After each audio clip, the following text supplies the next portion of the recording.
नमस्कार मित्रांनो, मी शिल्पा तुमचे स्वागत आहे माझ्या YouTube चॅनलवर। तर आज मी तुमच्यासाठी घेऊन आलेली आहे सिंपल पण अगदी टेस्टी ग्रीन चटणीची रेसिपी।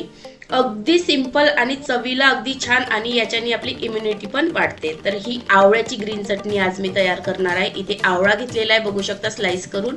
मीठ, हिरव्या मिरच्या, कोथिंबीर, अद्रक, लसण आणि मीठ, बस एवढ्याच साहित्यामधून अगदी टेस्टी आणि सिंपल रेसिपी आज आपण तयार करणार आहोत। सर्व साहित्य मी इथे मिक्सरच्या पॉटमध्ये काढून घेणार आहे, जसं कोथिंबीर, मीठ, हिरव्या मिरच्या तुम्ही चवीनुसार कमी जास्त करू शकता। या थोड्या मोठ्या आहे आणि जास्त तिखट नाही आहे।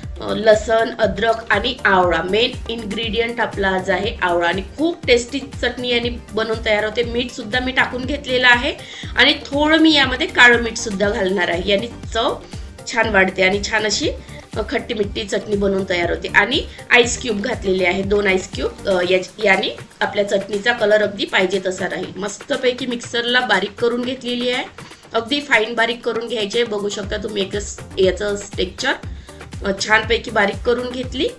आता मी तुम्हाला काढून दाखवते। कोणत्याही तुम्ही स्टार्टर सोबत खाऊ शकता, पकोड्या सोबत खाऊ शकता, भज्यांसोबत खाऊ शकता, कशाही सोबत, आणि रोजच्या जेवणामध्ये आपण सॅलड सोबत सुद्धा ही चटणी खाऊ शकतो। चवीला अगदी छान आणि आपल्या आरोग्यासाठी सुद्धा चांगली आहे। आवळे मार्केटमध्ये भरपूर प्रमाणात आहे, तर ही चटणी या प्रकारे तुम्ही बनवून नक्की खा आणि कशी वाटली ते मला कमेंटमध्ये नक्की सांगा। सबस्क्राईब करा, लाईक करा आणि शेअर करा। तुमचा अमूल्य वेळ दिल्याबद्दल खूप खूप धन्यवाद।